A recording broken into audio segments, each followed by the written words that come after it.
मैं आपसे रनिंग की वो बात करने वाला हूं जो अक्सर कोई कोच आपको उतनी गहराई में नहीं बताता, क्योंकि शूज, पेस, माइलेज और ट्रेनिंग प्लान्स ग्लैमरस लगते हैं, लेकिन मैराथन के दिन जब 30वें किलोमीटर के बाद शरीर का ईगो टूटता है और माइंड बार्गेन शुरू करता है, तब आपको कोई चीज फिनिश लाइन तक ले जाती है, तो वो आपकी ब्रीदिंग होती है। और सच यह है दोस्तों कि बहुत सारे रनर्स लेग्स की ट्रेनिंग कर लेते हैं, वो ब्रीदिंग की ट्रेनिंग नहीं करते और फिर मैराथन में उन्हें लगता है कि बॉडी जवाब दे रही है, जबकि असल में उनका ब्रीदिंग सिस्टम इनएफिशिएंट हो चुका होता है। नमस्कार दोस्तों, स्वागत है आपका माइंड फिट चैनल में, जहां मैं आपके लिए चला रहा हूं एक बहुत ही खास सीरीज मिशन मैराथन। मैं हूं कैप्टन सुंदरचंद ठाकुर, आपका माइंड कोच और रनिंग कोच।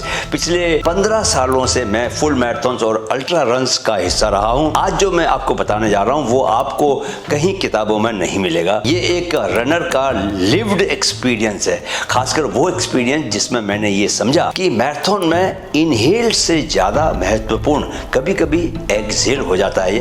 कभी कभी क्या, हमेशा ही होता है, क्योंकि जब आप एक्सहेल को कॉन्शियसली धीमा और लंबा करते हैं दोस्तों, तो इनहेल अपने आप से गहरा होने लगता है और आपका नर्वस सिस्टम फाइट और फ्लाइट से बाहर निकलकर कंट्रोल में आने लगता है। अब इसे समझिए बहुत सरल लेकिन बहुत ही पावरफुल तरीके से। आपकी सांस का असली काम दोस्तों केवल ऑक्सीजन लेना नहीं है, आपकी सांस का काम आपके शरीर के भीतर गैस एक्सचेंज को स्मूथ रखना है। और गैस एक्सचेंज का एक बड़ा हिस्सा कार्बन डाइऑक्साइड से जुड़ा होता है, क्योंकि कार्बन डाइऑक्साइड सिर्फ वेस्ट गैस नहीं है। CO2 टॉलरेंस, ब्रीदिंग रिदम और काम एंड्योरेंस के बीच एक गहरा रिश्ता है, और यही बात द ऑक्सीजन एडवांटेज जैसी किताब भी कहती है।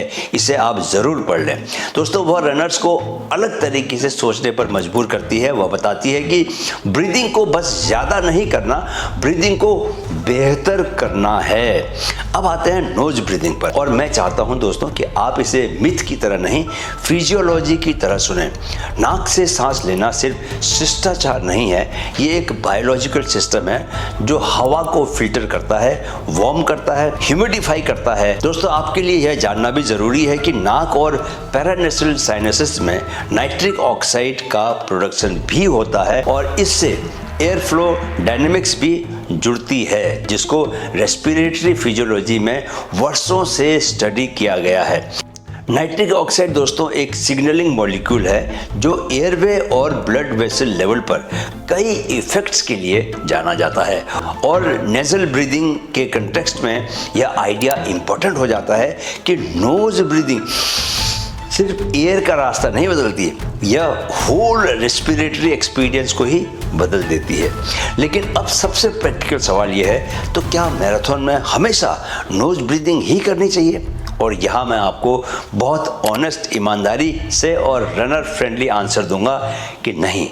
हर पेस पर हर व्यक्ति के लिए एक जैसा रूल नहीं होता, क्योंकि इंटेंसिटी बढ़ने पर कई एथलीट्स नेचुरली ओरोनेजल ब्रीदिंग करते हैं, यानी कि नाक प्लस मुंह की तरफ जाते हैं। पर दोस्तों बिगिनर्स और मैराथन ट्रेनिंग के बड़े हिस्से में नोज ब्रीदिंग एक ट्रेनिंग टूल की तरह काम करती है, क्योंकि नोज ब्रीदिंग आपको एक नेचुरल गवर्नर दे देती है जो पेस को ऑटोमेटिकली रीजनेबल बनाकर रखती है, और वही पेस लॉन्ग रन्स में आपकी इंड्योरेंस बनती है।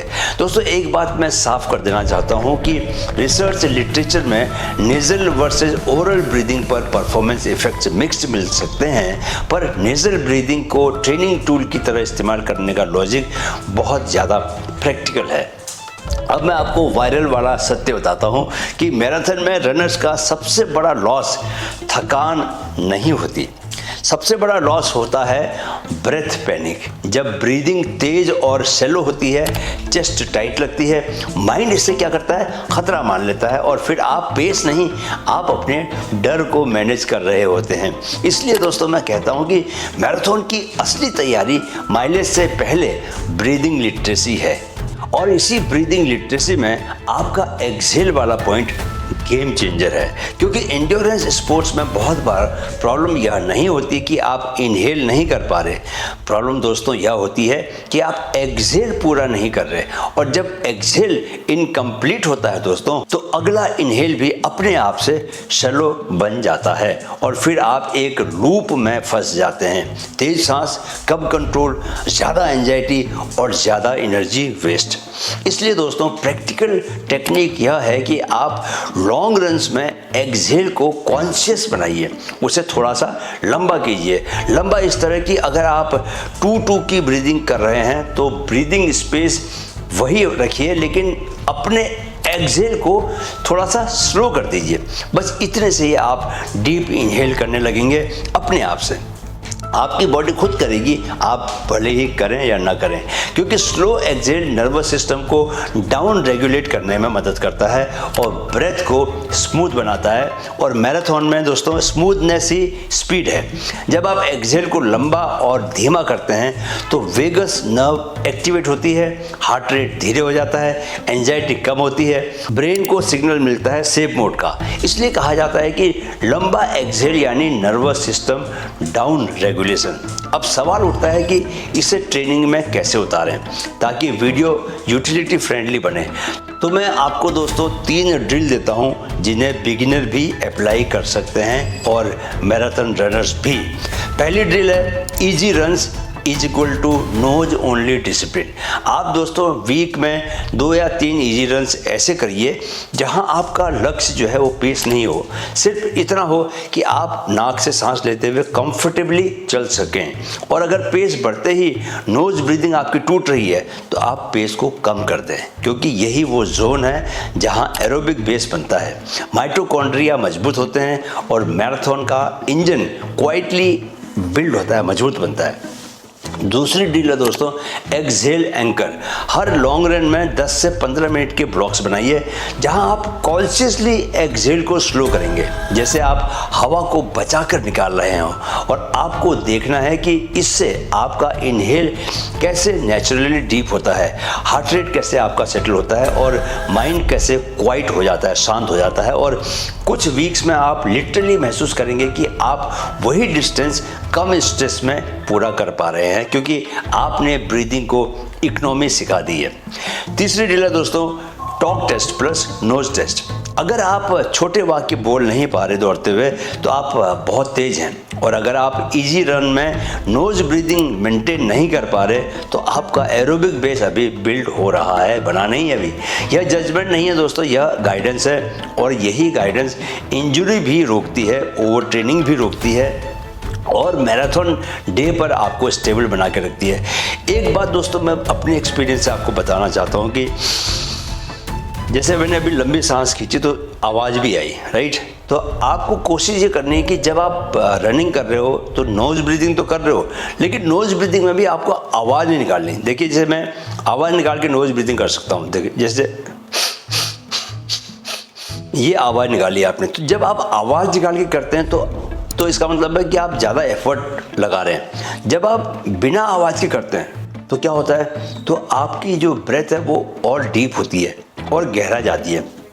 कोशिश कीजिए आप कि बिना आवाज़ निकाले स्मूथ बनाइए ब्रीदिंग को। जितना आपका ब्रीदिंग स्मूथ बनेगी उतनी आप पावर एनर्जी को महसूस करोगे। अब मैं दोस्तों आपको एक वर्ल्ड क्लास स्टोरी देता हूँ ताकि ये वीडियो सिर्फ हाउ टू न रहे बल्कि बिलीफ शिफ्ट भी बने। और इस स्टोरी का हीरो है एलियूड किपचोगे, मेरा खास हीरो है, क्योंकि दुनिया जब दोस्तों लोग देखती है तो किपचोगे अक्सर क्या करते हैं, वो ब्रेथ की इकोनॉमी में जीते हैं। उनकी ट्रेनिंग फिलॉसफी में एक चीज़ रिपीटेडली दिखाई देती है, वो है कामनेस, रिदम और अननेसेसरी टेंशन का न होना। और यही मैराथन मास्टरी भी है, क्योंकि मैराथन में जीत वो रनर नहीं ले जाता जो शुरुआत में सबसे तेज है, जीत वो रनर लेकर जाता है जो 35 किलोमीटर के बाद भी अपनी ब्रीदिंग को क्लीन और फोकस्ड बनाकर रख पाता है, अपने शोल्डर्स को लूज रख पाता है, अपने एक्सहेल को स्मूथ रख पाता है और माइंड को पैनिक नहीं होने देता। और यही रीज़न है कि किपचोगे का फेस अक्सर दौड़ते हुए भी ऑलमोस्ट मेडिटेटिव दिखता है, क्योंकि वो सिर्फ दौड़ नहीं रहा होता, वो ब्रेथ के साथ एक एग्रीमेंट पे होता है, और मैराथन का असली एग्रीमेंट यही है कि तुम मुझे सांस दोगे, मैं तुम्हें फिनिश लाइन तक लेकर जाऊंगा। अब एक कॉशन भी मैं रिस्पॉन्सिबल तरीके से जोड़ना चाहता हूं यहाँ पर दोस्तों, कि अगर किसी को नेजल ब्लॉकेज है, डिविएटेड सेप्टम है जिसका, क्रोनिक साइनस इश्यूज हैं जिसे, या अस्थमा, रेस्पिरेटरी कंडीशंस से जूझ रहे हैं, तो वो नोज ब्रीदिंग ड्रिल्स को ग्रेजुअली और सेफली करें। ज़रूरत पड़े तो क्लिनिकल गाइडेंस लें, क्योंकि लक्ष्य हीरो बनना नहीं है, लक्ष्य है क्या, लॉन्ग टर्म रनर बनना। और यही मिशन मैराथन का पर्पस भी है, आपको ऐसी ट्रेनिंग देना जो फ्लैशी नहीं, सस्टेनेबल हो।